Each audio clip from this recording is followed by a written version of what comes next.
이 시간에는 부활주일에 받은 은혜에 응답합시다 라는 제목으로 로마서 5장 8절 말씀을 통해서 하나님이 주시는 부활의 의미를 나누도록 하겠습니다.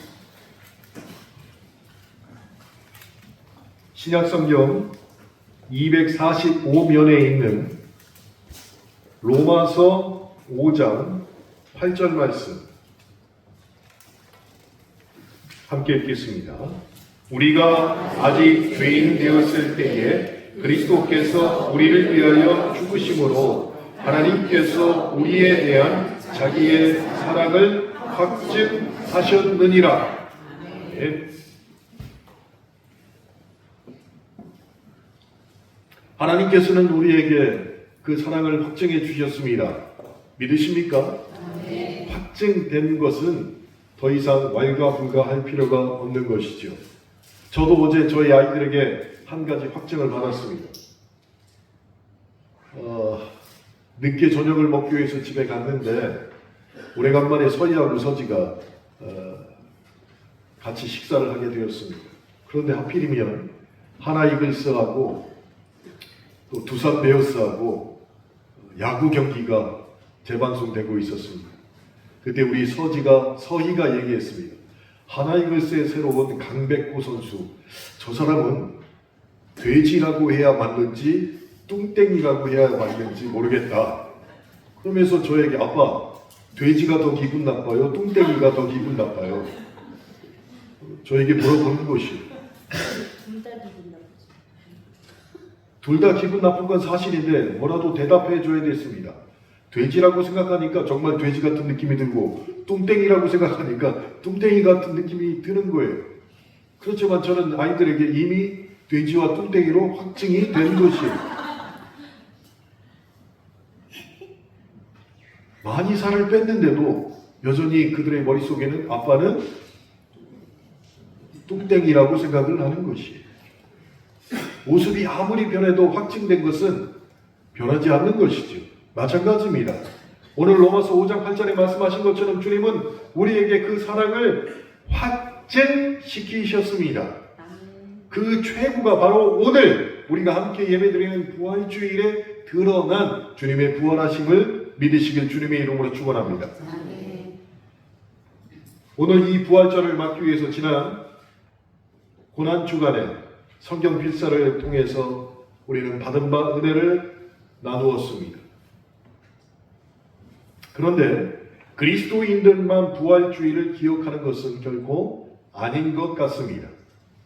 신앙이 없는 사람들도 오늘이 부활주일임을 어렴풋이 다 알고 있는 것 같아요. 지난 금요일에 제가 산내 농협에 갔습니다.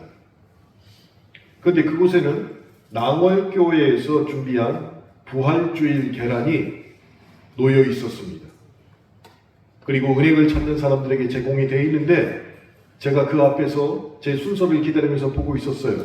근데 한 여자분이 오시더니 어머 계란이네? 2개만 먹어야지. 그랬더니 그 옆에 따라오신 분이 야 너는 교회도 안 다니는데 왜 그 계란을 먹어? 그러니까 야 부활주일이잖아. 아무나 먹어도 돼? 하면서 서스름 없이 계란을 가져가시는 것이에요. 그러니까 옆에 계신 분도 가져갔습니다. 그렇게 은행을 찾는 사람들이 다 부활주일 계란을 드시게 되었어요. 그런 이유로 믿지 않는 사람들도 오늘이 부활주일인 것을 알고 있다는 것이에요. 그래서 이번 부활주일에 여러분에게 계란을 2개를 드렸습니다. 혹시 못 받으신 분 계십니까? 늦게 오신 분들은 못 받았을 텐데 박수찬이 받으셨어요? 박찬희 집사님 안 받았죠? 황사우지소에 박찬희 집사님 안 받았죠?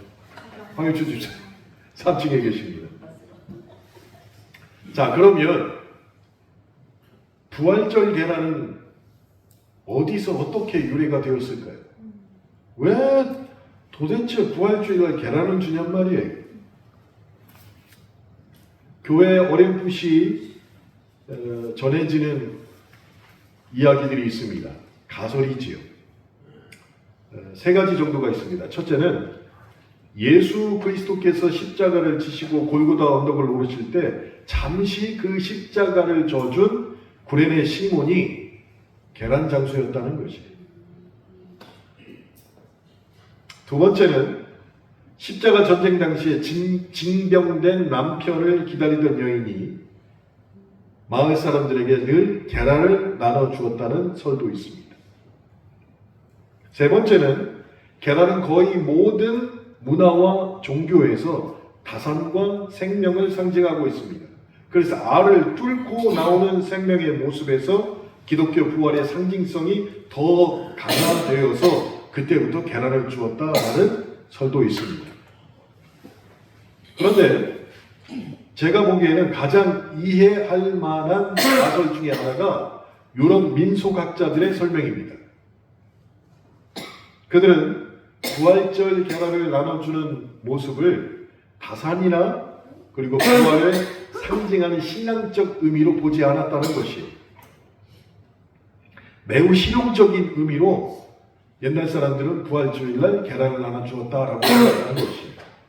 자, 왜 그러느냐? 계란은 동물성 식품이죠. 7세기나 8세기에는요, 사순절 기간 40일 동안 많은 사람들이 금식을 했습니다. 근데 사람들이 금식하는데 암탉은 산란을 멈추지 않았습니다. 그렇죠? 사람은 금식해도 암탉은 계속 산란을 했습니다. 그래서 이 계란은 사순절 기간 동안에도 계속 생산될 수밖에 없었고 재고로 쌓일 수밖에 없었어요. 그런데 사순절 금식이 끝난 이후에 부활절이 돌아오면 그동안 남아돌던 계란을 급히 소비해야 했습니다. 왜 그랬을까요? 냉장고가 없었기 때문이에요. 소비하지 않으면 다 상해버립니다. 그래서 가장 확실하고 기분 좋은 방법을 통해서 이 계란을 소비해야 되는데 그게 언제냐? 부활절 아침 교회에서 나눠주는 것이었어요. 진짜 그런 거 맞습니까?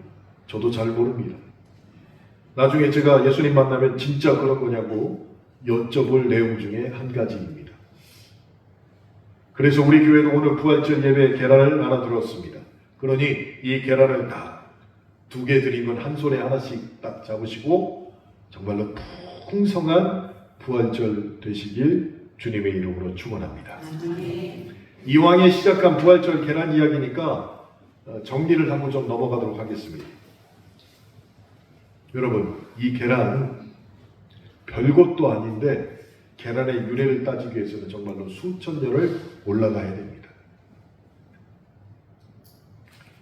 고대 이집트에는 태양신 라가 있었습니다. 신의 이름이 라였어요. 근데 태양을 상징하는 신이었습니다. 근데 이 사람이 이집트인들은 어떻게 믿었냐? 라라는 태양신이 세상을 창조할 때 계란의 모양으로 세상을 창조했다고 믿었어요. 그래서 계란이 굉장히 신성한 물건이 되었습니다. 페르시아 때 노르즈 축제가 있었습니다. 그때는 계란을 색색으로 물들이면서 풍요와 그리고 새해의 건강을 빌던 습관이 있었습니다. 페르시아 때도 계란이 신성한 물건이 되었어요. 로마와 그리스에서는 다산과 생명을 상징하는 것을 계란으로 여기고 모든 제단 위에다가 계란을 올려놨습니다. 근데 이것이 부활절 계란의 유래가 되었다라는 설도 있습니다. 여하튼 간에 다양한 문화 한복판에서 기독교 문화가 형성되었다는 것을 우리가 고려해 보면 최소한 부활절 계란에 대한 이미지는 고대로부터 시작되었다 해도 무리가 아닌 것 같다는 것이에요. 왜 무리가 아니냐? 계란, 겉은 단단하고 생기 없어 보이지만 그 안에는 새로운 생명이 꿈틀대고 있다는 것이에요. 그리고 그 껍질을 깨고 생명이 나오는 모습은 우리 사람들에게 죽음과 삶, 그리고 끝과 시작의 순환을 떠올리게 하기에 계란처럼 유용한 것이 없다는 것입니다. 시간이 흘러서 기독교가 세상에 퍼지게 되었습니다. 그리고 나서 부활절 계란은 새로운 의미를 잇게 되었습니다. 초기 기독교인들은 계란의 껍질을 예수님의 무덤이라고 생각을 했어요. 이 껍질을. 그리고 깨진 껍질이 부활의 순간이라고 믿었습니다. 자, 한번 해볼까요? 여러분 2개씩 나눠드렸죠. 하나를 좀 손에 이렇게 들어보세요. 2개씩 나눠드린 이유가 있습니다.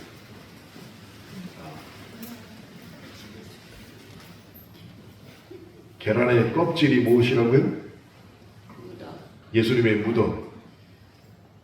깨진 껍질을 하면 그것이 부활의 상징이죠. 하나를 한번 깨보세요.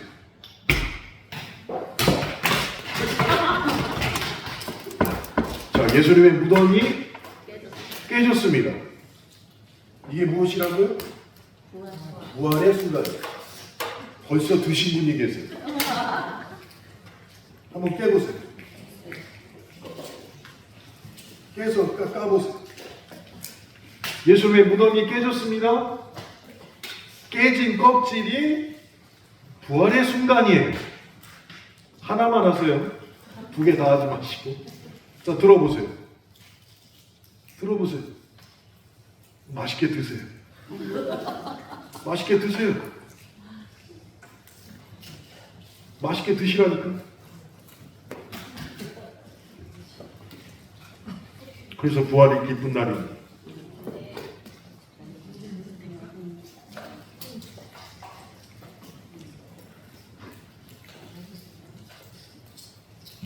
기억하십시오. 계란의 껍질이 예수님의 무덤을 상징하는 거였고, 껍질일 때 깨진 건 예수님의 부활을 상징하는 것이에요. 그래서 계란을 항상 깨서 먹으셔야 됩니다.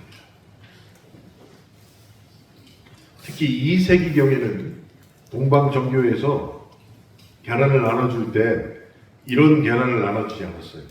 모든 계란에 붉은 색칠을 했습니다. 그럼 왜 붉은 색칠을 해서 사람들에게 나눠주었느냐?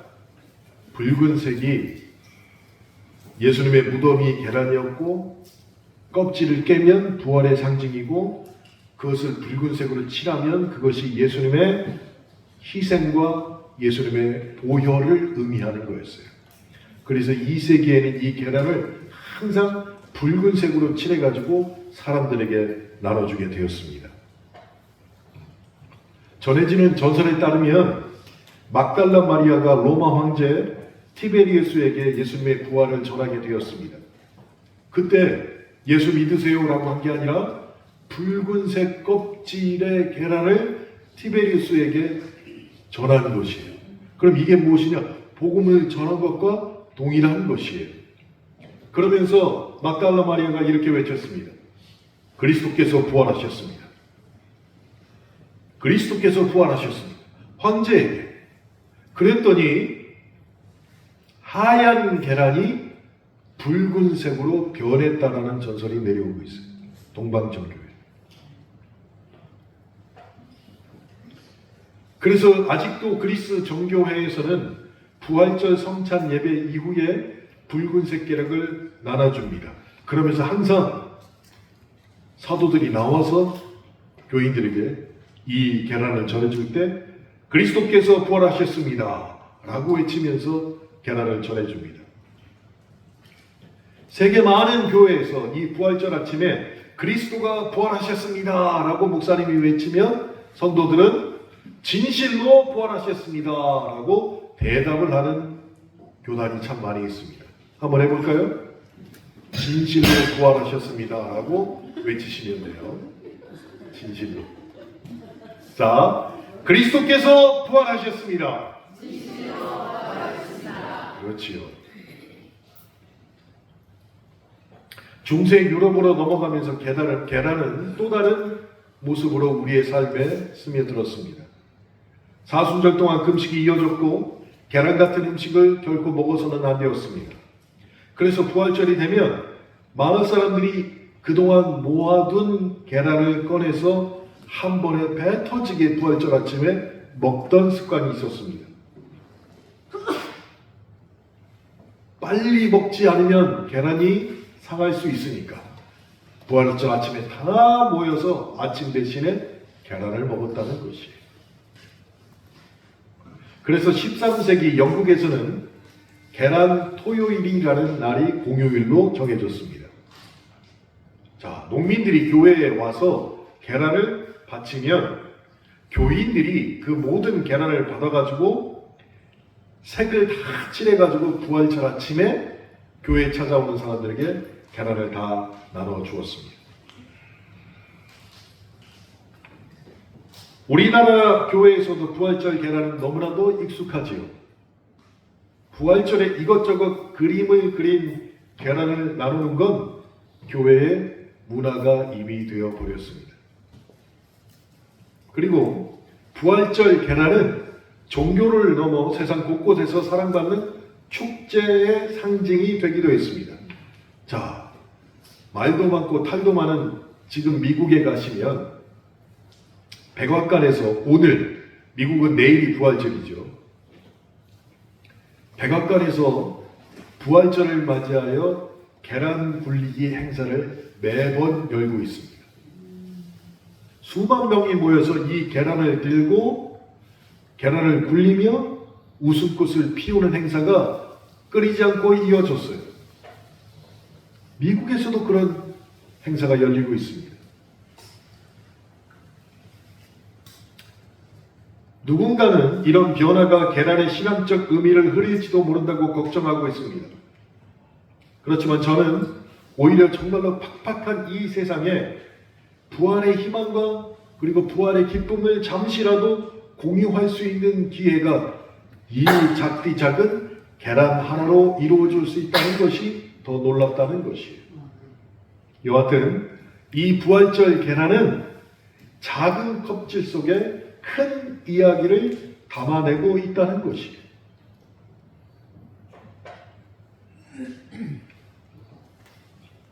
저도 정말 놀라운 건 별것도 아닌 계란을 가지고 이렇게 긴 시간 여러분에게 말씀드리고 있다는 것이 참 놀랍습니다. 그렇지만 오늘 이 사실만큼은 설교를 통해서 꼭 기억해 주시기 바랍니다. 예수님께서 십자가에 발가 벗김의 수치와 조롱과 죽으셨습니다. 근데 왜 그러시냐는 것이에요. 그것은 하나님과의 깨진 관계를 회복하여 평화를 누리고 상한 영혼을 치유하기 위해서 주님이 그리 행하셨습니다. 주님이 지셨던 십자가의 고난을 생각해 보십시오. 우리는 하나님의 크신 사랑과 은혜를 그 십자가 앞에서 깨달을 수밖에 없게 됩니다. 그리고 그 깨달음은 십자가의 길에 동참하는 삶으로 우리를 인도하게 되는데 그것을 내가 따라가느냐 그렇지 못하느냐는 나의 몫이 되는 것이에요. 이 부활절 아침에 우리는 반드시 기뻐하면서 또한 결단해야 합니다. 도대체 무엇을 결단해야 할까요?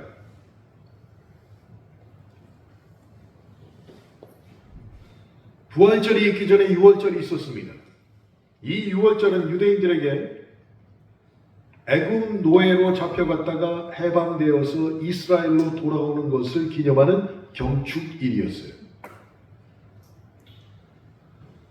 이 경축일을 맞이하여서 이스라엘 사람들은 몇 종류의 상징적인 음식을 반드시 먹어야 했습니다.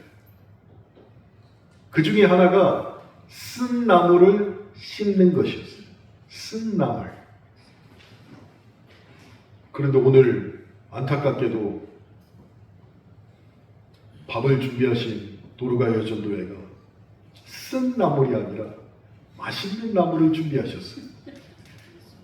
그 나물을 드시면서 이건 쓴 나물이다 라고 생각하고 드시기 바랍니다. 그럼 왜 쓴 나물을 씹었을까요? 과거 자신들의 죄로 말미암아 애굽에 패배했던 쓰라린 기억을 나물을 씹으면서 계속 떠올리라는 것이. 또한 애굽에 잡혀가서 노예 생활할 때 먹었던 무교병이라는 빵이 있습니다. 매우 거친 빵이었습니다. 또 6월절에는 식탁에 딱딱하게 삶은 계란을 올려놨습니다. 이 계란이 매우 상징적이었다는 것이에요. 여러분, 일반 음식은요, 삶으면 삶을수록 어떻게 됩니까? 부드러워지죠.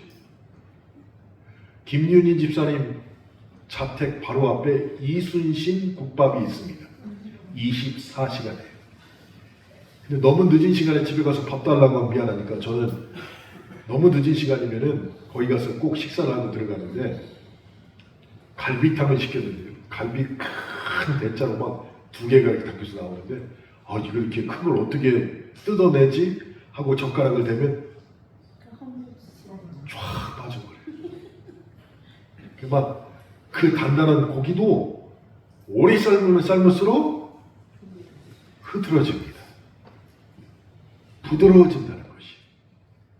근데 계란은 삶으면 삶을수록 단단해져요. 잘 기억하십시오. 그래서 그들이 6월절에 왜 쓴나물을 먹고 무교봉을 먹고 계란을 먹느냐?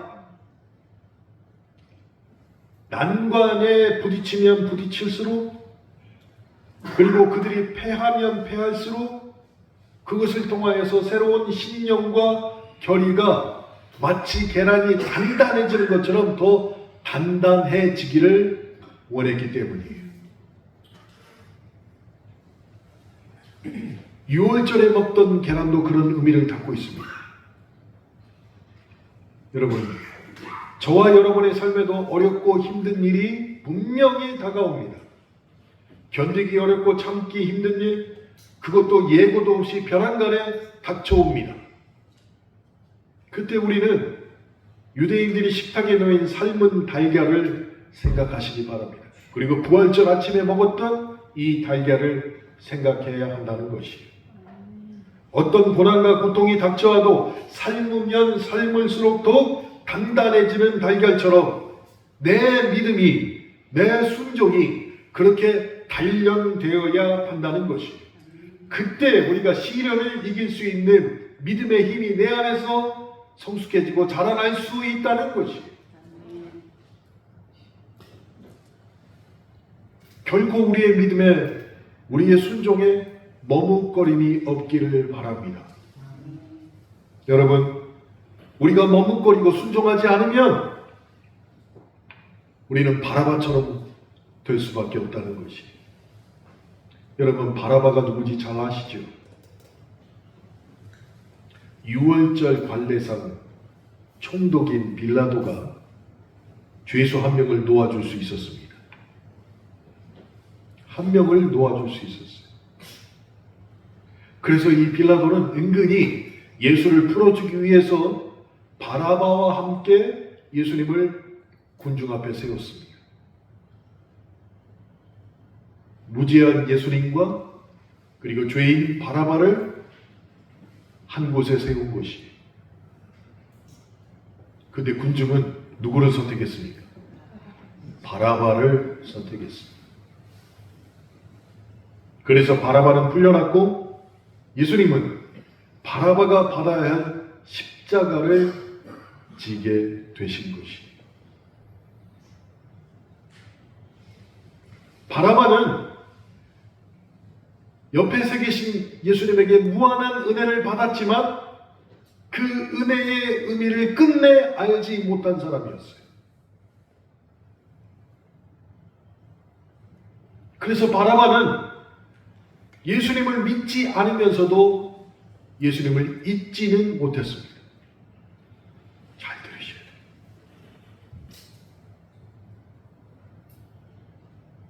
혹시나 이곳에 예수님을 믿지는 않으면서 예수님을 잊지는 못하는 사람이 없기를 바랍니다.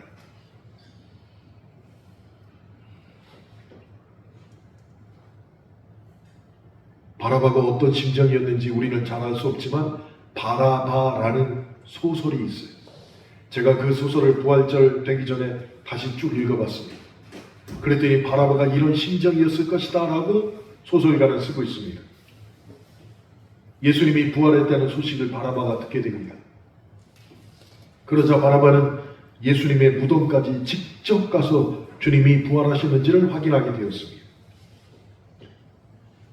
그것처럼 바라바는 신앙 없이 신앙인들 사이를 기웃거리고 떠돌아다녔다는 것이, 그가 한때 사랑했던 붉은 눈의 여인이 있었습니다. 근데 그 여인이 어느 날 예수님을 영접하게 되었어요.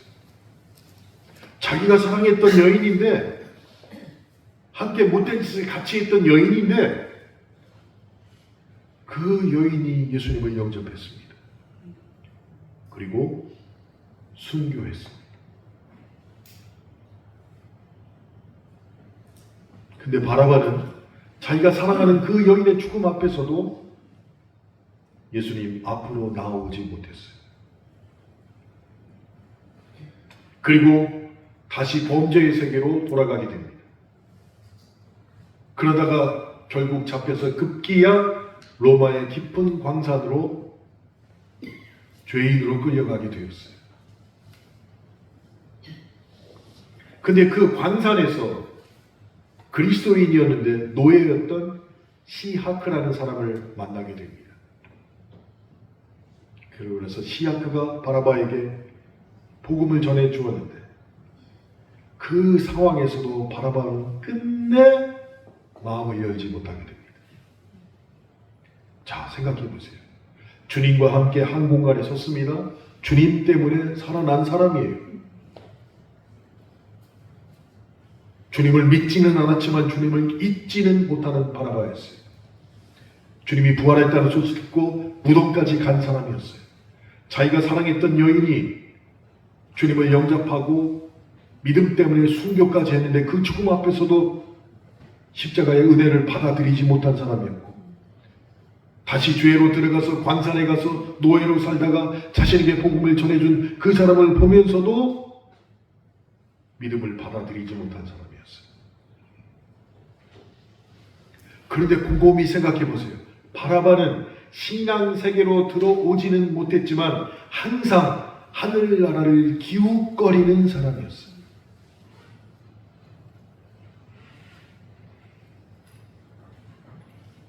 형기를 다 마치고 풀려난 바라바가 노년이 되었을 때 로마로 가게 됩니다. 근데 로마에서도 그리스도인들의 공동체 주변을 맴돌기만 합니다. 손뜻 들어오지 못하고 맴돌아요. 그런데 큰 사건이 터집니다. 로마에 대화재가 발생한 것이. 그때 바라바가 이렇게 생각합니다. 그래, 그리스도인들이 세상을 심판하려고 불을 지른 것이다. 이렇게 오해하게 된 것이. 그리고 그리스도인들이 빛의 나라를 세우는 일에 이제는 내가 동참해야 되겠다. 지금까지 머뭇거리기만 했고 주님을 믿지 않으면서도 잊지 않은 나였지만 이제는 저들이 봉기를 했으니까 내가 가서 그들을 도와야겠다. 그 결심으로 로마 시내에 다니면서 불을 지르고 다닙니다. 그런데 그 일은 철저하게 조작과 곡해였다는 것이죠. 그리스도인들은 불을 지르지 않았습니다. 누군가 방화를 하고 그리스도인들에게 뒤집어 씌운 사건에 그때서야 바라바가 마음이 열린 것이었어요. 그 일로 인해서 그리스도인들이 폭도로 몰리게 되었고 바라바 역시 체포됩니다.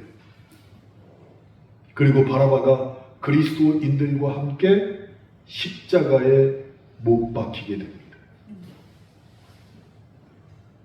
여러분, 바라바는 죽음을 앞두고도 철저히 혼자였습니다.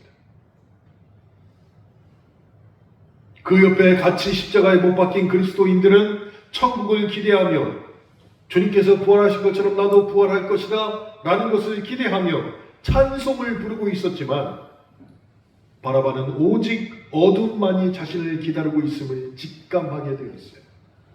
왜요? 이전에 주님에게 받은 그 십자가의 은혜를 응답하지 못하고 지금까지 살아왔기 때문이죠.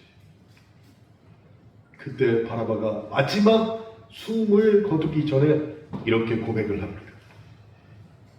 내 영혼을 당신에게 맡기나이다. 바라바의 마지막 고백이었어요. 그런데 여기서 우리는 생각해 볼 것이 있습니다.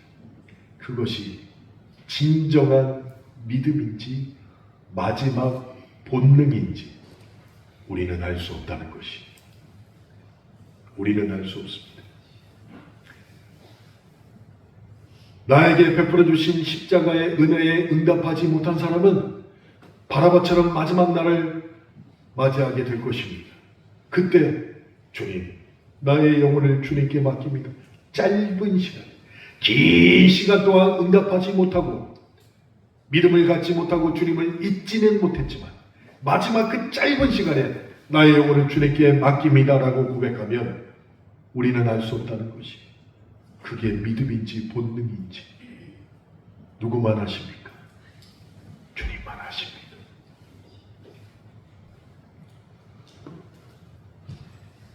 여러분, 혹시나 이런 생각하고 있다면 오늘 말씀을 통해서 바꾸시기 바랍니다. 그래, 죽기 전에 내가 알 수 있을 거 아니에요. 죽기 전에 2, 3일간 회개하고, 주님, 저도 믿음을 가졌다고 사람들이 칭찬했지만 사실은 아니었습니다. 그렇지만 그 수많은 세월 동안 주님을 잊지는 못하고 살아왔는데 나에게 죽음이 다가온 이 시간, 주님, 나의 영혼을 주님께 맡깁니다. 이렇게 계획하고 있다면 반드시 바꿔야 됩니다. 지금 내가 살아있는 이 시간, 더불어 부활주일에 받는 그 십자가의 은혜에 대해서 이제부터는 응답하는 삶을 살아야 한다는 것이에요. 기억하십시오. 바라바는 은혜를 받았으나 그 은혜에 깊이 응답하지 않는 자였고, 신앙의 빛을 기웃거렸지만 정작 불신의 어둠 속에 갇혀서 결코 하나님의 은혜에 응답하지 못하는 삶을 살았다는 것이. 근데 그것이 바라바만의 이야기일까요?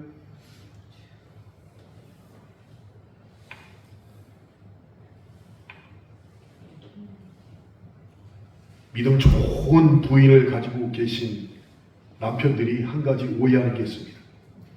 주님, 내가 주일날 교회 가는 거 박해도 안 했잖아요. 수요일날 교회 가는 거 내가 가지 말라고 말한 적도 없습니다. 때로는 새벽기도 갑니다. 잘 갔다 와 그랬잖아요. 그러면 최소한 우리 집사람이 천국 갈 때 내가 집사람의 발목을 잡고 천국 들어가는 건 눈을 감아 주셔야 되죠. 정말 그럴 거예요? 정말 그럴 거네? 개인적으로 십자가 은혜에 응답하는 삶을 주님은 인정하십니다. 고난주간을 지나고 부활주의를 맞은 우리가 점검해야 할 것이 바로 그것입니다. 우리 속에 남아있는 바라바 같은 모습을 되돌아보고 바꿔야 한다는 것이.